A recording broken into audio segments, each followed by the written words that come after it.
Hello everyone, आज हम इस वीडियो में पढ़ने वाले हैं क्लास 9 की जो आपकी बायोलॉजी बुक है उस चैप्टर नंबर 9 बायोमोलिक्यूल्स। इस चैप्टर को आज हम जो है डिस्कस करने वाले हैं। तो आज इस चैप्टर में हमने प्रीवियस वीडियो में क्या पढ़ा था, हमने स्ट्रक्चर ऑफ प्रोटीन्स के बारे में पढ़ा था। प्रोटीन्स हमने क्या होते हैं उससे तो पहले हमने पढ़ लिया था। इसमें हमने स्ट्रक्चर ऑफ प्रोटीन्स के बारे में बात की थी, प्राइमरी, सेकेंडरी, टर्शियरी, क्वांटिनरी। इनकी हमने आगे फर्दर डिविजन्स पढ़ी थी। सेकेंडरी की अल्फा हेलिक्स बीटा प्लेटेड, उसमें भी आगे फर्दर डिविजन्स पढ़ी थी बीटा प्लेटेड में, पैरेलल, एंटी पैरेलल, इस तरह से हमने पढ़ा था। इसमें कुछ इंपॉर्टेंट पॉइंट्स देखे थे जो कि काफ़ी इंपॉर्टेंट थे, मैंने आपको बताए थे। तो आज हम जो है डिस्कस करने वाले हैं nature of bond linking monomers in a polymer. एक तरह से जो फर्स्ट पैरा ये हमने पहले न्यूक्लिक एसिड्स में ही डिस्कस कर रखा है, कहीं ना कहीं हमने इसका यूज़ भी किया हुआ है कि ग्लाइकोसिडिक बॉन्ड हमने पहले पढ़ रखा है, पेप्टाइड बॉन्ड मैंने आपको जो है एक वीडियो में बताया था, अच्छी तरह से हम वहाँ पर एक्सप्लेन किया था। अगर आप वीडियो देखनी है तो आप जाके देख सकते हैं। यहाँ हम थोड़ी सी इसके बारे में बात करेंगे। हमने जो है ये फर्स्ट वाला एक तरह से हमने न्यूक्लिक एसिड में पढ़ा था, 5 प्राइम 3 प्राइम एंटी पैरेलल होते हैं, तो इस तरह से हमने पढ़ा था ये। उसके बाद हम पढ़ेंगे जो वाटसन क्रिक मॉडल क्या होता है, उन्होंने क्या कहा था डीएनए के बारे में, उसके बारे में पढ़ेंगे कि, और इसमें कुछ पॉइंट्स पढ़ेंगे। और ये जो यहाँ पे डायग्राम दिया हुआ है ये भी ऑलरेडी हमने प्रीवियस वीडियो में डिस्कस करा था। ये है फॉस्फोडाइस्टर बॉन्ड को यहाँ पे जो है दिखाया हुआ है। हमने प्रीवियस वीडियो में ही देखा था कैसे जो है phosphodiester bond, phospho ester bond देखा, फिर उसके बाद 2 ईस्टर हो जाते हैं, फॉस्फोडाइस्टर बॉन्ड कहते हैं, वो कैसे जो है होते हैं, इस तरह से हमने जो है पढ़ा था फॉस्फोडाइस्टर बॉन्ड को। तो आगे जो है बात करते हैं इन पॉलीपेप्टाइड्स। अब यहाँ पे जो हमारे पास जो है पहले दिया हुआ है पेप्टाइड बॉन्ड के बारे में, फिर उसके बाद ग्लाइकोसिडिक बॉन्ड के बारे में। तो हमने पेप्टाइड बॉन्ड ऑलरेडी पढ़ा था, एक बार क्विक रिकैप देखते हैं कैसे हमने जो पेप्टाइड बॉन्ड पढ़ा था। यहाँ पे हमने जो है अमीनो एसिड लिए थे, 2 अमीनो एसिड, जिसमें हमने आर वेरिएबल ग्रुप ही रखा था, जिसमें हमने जो है कुछ लिया नहीं था वहाँ पे। मान लीजिए हमारे पास यहाँ पे है कोई, इस तरह से जो है यहाँ पे है सी हो गया, यहाँ पे एच लगा दिया हमने, C double bond O O H, इस तरह से हो गया। यहाँ पे R2 हो गया, इसी तरह से एक और आ जाएगा R1 हो जाएगा उसमें। इस तरह से हमें यहाँ पे जो है बनाना है ये एन, यहाँ पे अभी नॉर्मल मैं ले रहा हूँ, तो यहाँ पे एच हो जाएगा, यहाँ पे एच हो जाएगा, इस तरह से एच हो जाएगा हमारे पास। और यहाँ पे हमारे पास ये हो जाएगा, इससे नहीं, यहाँ पे ये जो है पहले यहाँ पे क्या बनेगा हमारे पास सी बनेगा, फिर ये R2 हो जाएगा हमारे पास, एच हो जाएगा, तो हमने बनाया अभी अभी। तो इस तरह से यहाँ पे हमारे पास क्या बनेगा, यहाँ पे हमारे पास जो है एन होगा, वही होगा जो हमने बनाया था, एच और एच और एच। और यहाँ पे भी क्या होगा, इस तरह से हमारे पास सी डबल बॉन्ड ओ, यहाँ पे क्या होगा, ओ एच होगा। इस तरह थोड़ा गैप कम पड़ गया है, यहाँ पे एच होगा। इस तरह से वाटर का लॉस होगा, हमने पहले पढ़ रखा है, वाटर का लॉस करेंगे। फिर उसके बाद यहाँ पे जो हमें मिलेगा प्रोडक्ट, यहाँ पे फाइनली जो है इस तरह से हमें मिलने वाला है, ऐसे जो है मिलेगा हमें। और उसी को हम क्या कहेंगे, जो हमें मिला है पेप्टाइड बॉन्ड, हमें जो इसमें मिल जाएगा सी डबल बॉन्ड ओ, और यहाँ पे हमें ये मिला है, इसी को हम क्या कहेंगे, पेप्टाइड बॉन्ड कहेंगे, एक का पेप्टाइड बॉन्ड है ये एज इट इज़। यहाँ पे CR1, यहाँ पे भी सी जो है R1 लग जाएगा, यहाँ पे R2 हो जाएगा, इसी तरह से यहाँ पे C double bond O O H. तो इस तरह से हमने जो है पढ़ा हुआ था प्रीवियस वीडियोज़ में, ये हमारे पास पेप्टाइड बॉन्ड। इसी तरह से ग्लाइकोसिडिक बॉन्ड भी जो हमने पढ़ा था। तो इसमें क्या होता है, इन पॉलीपेप्टाइड और प्रोटीन में बात करें, amino acids are linked by peptide bond. Amino acid के लिंक्स होते हैं आपस में जो पेप्टाइड बॉन्ड के थ्रू जो है जुड़े होते हैं, हर एक जो भी होते हैं। Which is found when the, कैसे बनता है वो, when the carboxyl COH group of one amino acid reacts with the amine NH2 group of the next amino acid with the elimination of water मायोटी। Water मायोटी इस process को हम क्या कहेंगे, process is called dehydration, हमने पहले बात करी थी। तो इसमें मैंने अभी यही करके दिखाया थी, हमने COH लिया, NH2 ग्रुप लिया, इस तरह से आपस में जोड़ा एक दूसरे को, फिर बाद उसमें से वाटर जो है लॉस करा। जब भी बॉन्ड वहाँ पे बनाएंगे तो हमें जो है वाटर तो यहाँ से निकालना है हमें, फिर उसके बाद हमने वाटर माइटी करी, एलिमिनेशन करा वाटर का, इस तरह से। तो ये हमारे पास क्या बन गया, पेप्टाइड बॉन्ड बन गया। इन पॉलीसेकेराइड चेन की हम बात करें, पॉलीसेकेराइड की हम बात करें, उसमें हमने पढ़ा था पॉलीसेकेराइड में the individual monosaccharides are linked by glycosidic bond से, जो आपस में जुड़े होते हैं, किस बॉन्ड से, ग्लाइकोसिडिक बॉन्ड से आपस में जो ये जुड़े होते हैं आपस में, सारे जो भी जो है पॉलीसेकेराइड्स होते हैं हमारे पास। ये हमने जो अभी हमने ये भी हमने पहले पढ़ा था, इस तरह से जो है लिंकेजेस जो है बनाते हैं आपस में, तो ये इस तरह से जुड़े होते हैं। तो इसमें आप एक बार इसको भी जो है क्विक रिकैप करते हैं इसके बारे में भी। इस तरह से हमने जो है ग्लूकोज लिया था, आप कुछ भी ले सकते हैं, ग्लूकोज ले सकते हैं, इस तरह से आप अल्फा ग्लूकोज बीटा फ्रक्टोज ले सकते हैं, फिर अल्फा ग्लूकोज ले सकते हैं। तो यहाँ पे मैं अल्फा ग्लूकोज लेके दिखा रहा हूँ आपको। तो इस तरह से हमने ये पढ़ा था, यहाँ पे इस तरह से स्ट्रक्चर होगा, यहाँ पे एच होगा, यहाँ पे भी एच बनाएंगे, यहाँ पे OH होगा। और इस तरह से एज इट इज़ यहीं पे सारे स्ट्रक्चर जो यहाँ पे सारे नाम लिख दीजिएगा। और इस तरह से यहाँ पे हम दूसरा बनाएंगे इसी के जो है पैरेलल में यहाँ पे। तो इस तरह से यहाँ पे हमें क्या मिलेगा, इस तरह से यहाँ पे हमें जो यहाँ पे हम क्या लिखेंगे, OH लिखेंगे, यहाँ पे H, इस तरह से H2 जो हम यहाँ पे लॉस करेंगे, तो जो हमें फाइनल जो मिलेगा वही हमारा जो है क्या बनेगा, ग्लाइकोसिडिक लिंकेज, ग्लाइकोसिडिक बॉन्ड या फिर ग्लाइकोसिडिक लिंकेज। अभी आप 1 और 4 के बीच में बनेगा, अल्फा है तो अल्फा 1,4 लिंकेज कहेंगे इसको हम, ये हमने पहले पढ़ा था। तो इस तरह से मैंने यहाँ पे जो है नाम नहीं दिया, सीधा मैं आपको जो है करके दिखा देता हूँ। तो यहाँ पे ओ होगा, यहाँ पे एच जुड़ेगा हमारे पास, यहाँ पे भी ओ होगा और यहाँ पे एच जुड़ेगा। तो इस तरह से ये हमारे पास होगा। तो इस तरह से हमारे पास ये बन के आएगा। तो ये क्या हो गया, अल्फ़ा 1 4 ग्लाइकोसाइडिक लिंकेज हो गया। तो इस तरह से हमने पढ़ा था इसके बारे में। In polysaccharide the individual monosaccharides are linked by glycosidic bonds, आपस में जुड़े रहते हैं।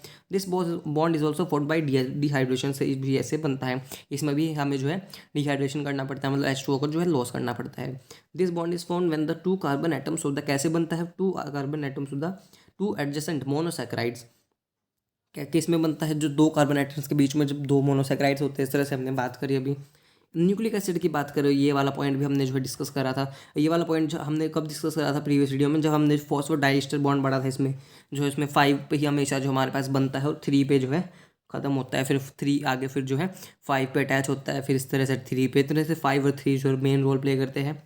इन nucleic acid phosphate moiety links the 3 prime carbon of 1 sugar of nucleotide of 2 to the 5 prime carbon of the sugar of the succeeding nucleotide. The bond between the phosphate and hydroxyl group of sugar is an ester bond, के बीच में जो है ester bond कहलाता है ये।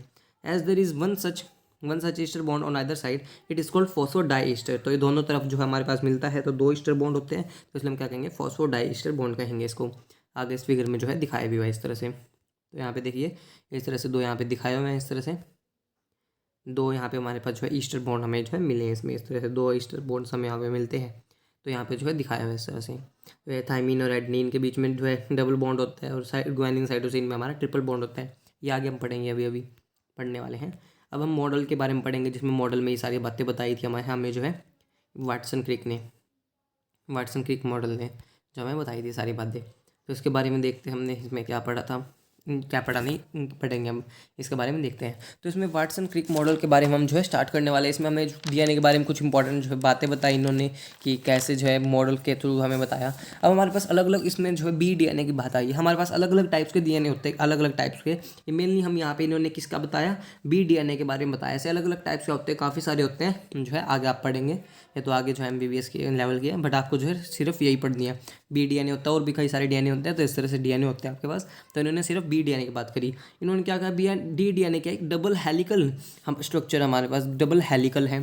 तो इस तरह से डबल हेलिकल स्ट्रक्चर होगा इस तरह से हमारे पास ये हेलिकल स्ट्रक्चर है, डबल हेलिकल स्ट्रक्चर है। एक स्ट्रैंड ये रहा, और ये जो है 2 स्ट्रैंड है एंटी पैरेलल, इनमें इस तरह से 2 स्ट्रैंड है। और इन्होंने क्या कहा, इस तरह से 10 बेस पेयर्स होते हैं हमारे पास। इस तरह से यहाँ पे 10 होंगे, यहाँ पे मैंने सिर्फ 5-6 बनाए हैं, तो यहाँ पे इस तरह से 10 बेस पेयर होंगे। तो दूसरे कलर से एक और में बनाए, इसी तरह से यहाँ पे होंगे, इस तरह से 10 होंगे हमारे पास। एक में जो है यहाँ पे 10, इन्हें हम क्या कहेंगे, बेस पेयर्स कहेंगे। इस तरह से 10 बेस पेयर्स होंगे। और इस पूरे को हम क्या बोलेंगे, पिच बोलेंगे। पिच मतलब पूरे कंप्लीट हेलिक्स की जो है लेंथ। ये पूरा एक हेलिक्स हमारे पास, ये वाला, ये जिसमें हमें 10 बेस पेयर्स मिले हैं, ये इसको हम पिच कहेंगे। पिच मतलब लेंथ ऑफ कंप्लीट हेलिक्स कहेंगे, कंप्लीट हेलिक्स की लेंथ कहेंगे।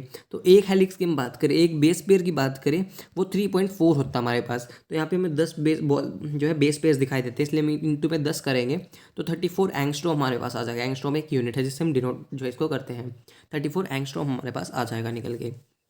और इसमें जो है एक और इन्होंने जो है यहाँ पे ये बात बताई इन्होंने। और स्ट्रैंड्स जो एंटी पैरेलल है 5 प्राइम से, तो मैंने आपको प्रीवियस वीडियो में बताया था 5 प्राइम से 3 प्राइम, फिर उसके बाद फिर से 5 प्राइम से 3 प्राइम पे, 5 से 3, फिर 5 से 3, 5 से 3 होगा, फिर उसके बाद वो 3 वाला आगे 5 के साथ बनाएगा, इस तरह 5 के साथ बॉन्ड बनाएगा आगे, फिर उसके बाद वो आगे जो उसमें आगे वाला 3 है वो 5 के साथ, इस तरह से एंटी पैरेलल जो हमारे पास होता है इसमें।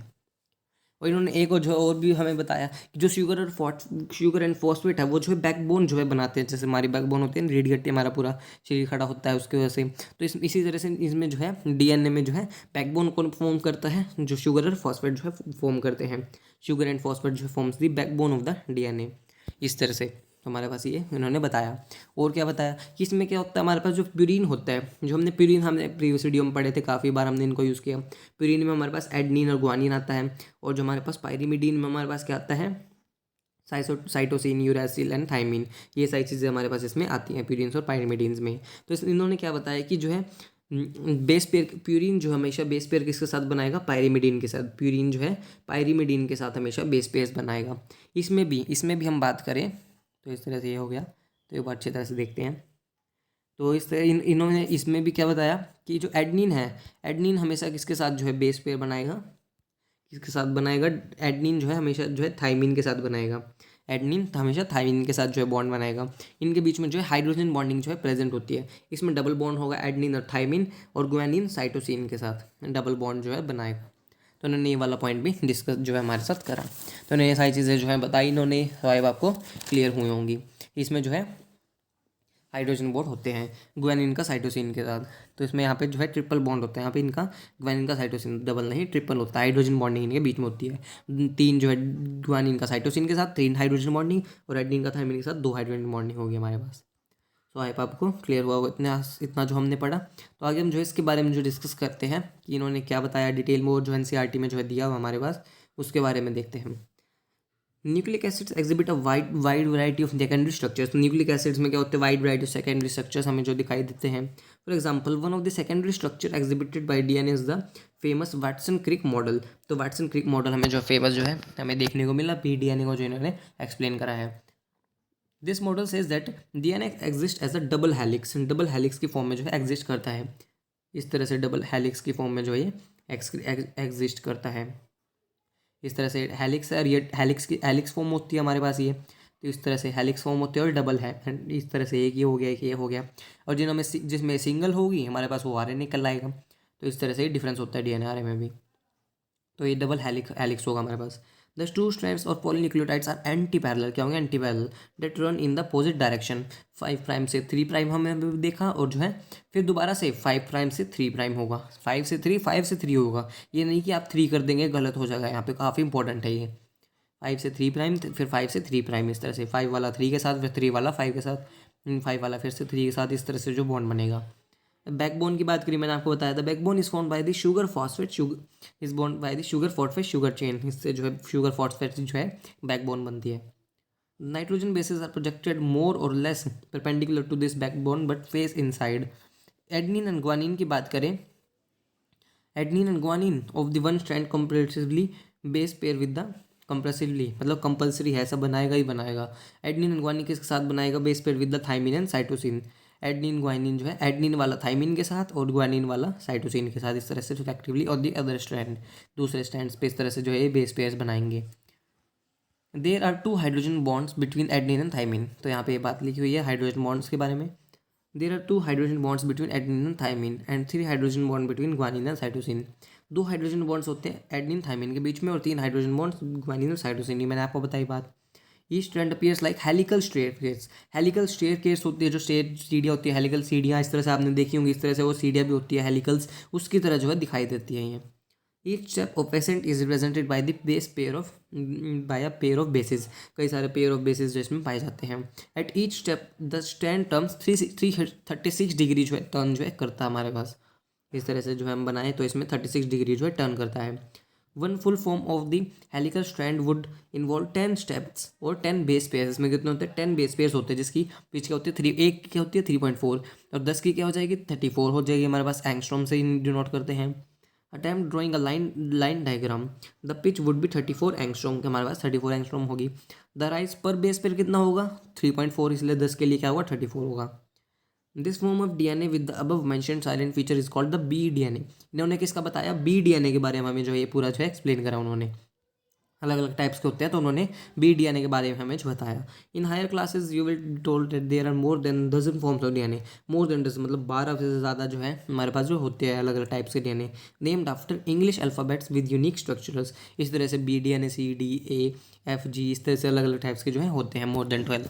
इस तरह से इंग्लिश अल्फ़ाबेट्स हमने इनके नाम दिए हुए हैं। तो हमने बात करी बी डीएनए के बारे में, ये इन्होंने बी डीएनए के बारे में हमें एक्सप्लेन करा। सो आई आपको क्लियर हुआ होगा। तो हमने जो है पहले इनकी बात करी, बॉन्ड्स के बारे में बात करी, तो हमने डिटेल में आपको पढ़ना है तो आप मेरे चैनल में जाके देख सकते हैं, मैंने पढ़ाया हुआ है। पेप्टाइड बॉन्ड, ग्लाइकोसाइडिक बॉन्ड के बारे में पढ़ा। 5 प्राइम 3 प्राइम काफ़ी इंपॉर्टेंट है, ये एल्डी पैरेलल होते हैं। फिर हमने जो है वाटसन क्रिक मॉडल के बारे में बात करा, और ये हमारे पास जो है डायग्राम दिखाया हुआ है। फॉस्फोडाइस्टर बॉन्ड कैसे बनता है ये बताया हमें। देखिए यहाँ पे जो है एडनिन में डबल बॉन्ड दिखाया हुआ है, साइटोसिन में ट्रिपल बॉन्ड इस तरह से दिखाया हुआ है यहाँ पे हमारे पास। और यहाँ पे कुछ इंपॉर्टेंट पॉइंट्स हमने डिस्कस करे जो काफ़ी इंपॉर्टेंट है, एज इट इज़ नीड में आ सकते हैं। सो आई आपको क्लियर हुआ होगा। सो आई होप आपको क्लियर हुआ। यहाँ से लेके जो हमने न्यूक्लिक एसिड्स पढ़ा, जो काफ़ी इंपॉर्टेंट है, न्यूक्लिक एसिड जो आगे जो 12th में आपको काफ़ी काम आएगा।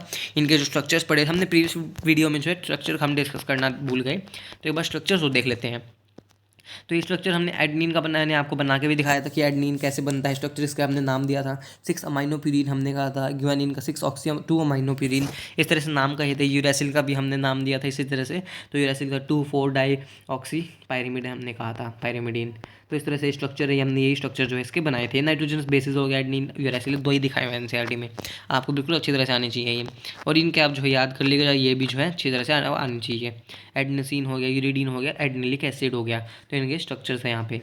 इस तरह से यहाँ पे फॉस्फेट ग्रुप लगा हुआ है CH2, इस तरह से बॉन्ड बनने के बाद ये वहाँ पे एडनिलिक एसिड बॉन्ड बनने के बाद जो है बना है H2O की मोइटी लूज करने के बाद, डिहाइड्रेशन के बाद यहाँ पे एडनिन लगा है। तो इस तरह से एडनिलिक एसिड का, यूरिडीन का है, एडनोसिन का स्ट्रक्चर्स हैं न्यूक्लियोसाइड और न्यूक्लियोटाइड में, तो आपको अच्छी तरह से याद होने चाहिए। तो हमने सारे अच्छे तरह से स्ट्रक्चर जो सारे इस पेज पे दिए हुए अच्छी तरह से हमने अलग अलग वीडियोज़ में अच्छी तरह से पढ़ लिए हम। सबसे पहले तो हमने सारे डिस्कस किए थे शुगर, कार्बोहाइड्रेट्स के बारे में नहीं दिया हुआ था, लेकिन मैंने आपको अच्छी तरह से एक्सप्लेन करा था। तो ये स्ट्रक्चर्स हमने डिस्कस करे सारे। तो न्यूक्लिक एसिड्स काफ़ी इंपॉर्टेंट, अच्छे से कीजिएगा। 12th में आपका कॉन्सेप्ट जो मॉलिक्यूलर बेसिस ऑफ इनहेरिटेंस इस चैप्टर आपका जो काफ़ी इंपॉर्टेंट है, 12th में आप पढ़ेंगे। और उसमें से नीट में भी काफ़ी हाई वेटेज होती है, 4 से 5 क्वेश्चन आते हैं उससे हर साल, काफ़ी इंपॉर्टेंट है। अब के साल भी 4 से 5 क्वेश्चन जो है इतने आए थे, तो काफ़ी इंपॉर्टेंट चैप्टर पे हो। तो उसके लिए आपको जो है एक तरह से न्यूक्लिक एसिड बेस है, तो आपको अच्छी तरह से आना भी चाहिए। तो अब आपको क्लियर हुआ होगा। नेक्स्ट वीडियो में dynamic state of body, constituent concept, metabolism, इसको हम पढ़ेंगे। ये वाले टॉपिक 2-3 टॉपिक ये डिस्कस करेंगे। सो अगर आपकी वीडियो अच्छी लगी, वीडियो को लाइक कीजिएगा, मेरे चैनल को सब्सक्राइब कीजिएगा, मुझे कमेंट करके बताइएगा आपको वीडियो कैसी लगी। थैंक यू, मिलते हैं नेक्स्ट वीडियो में।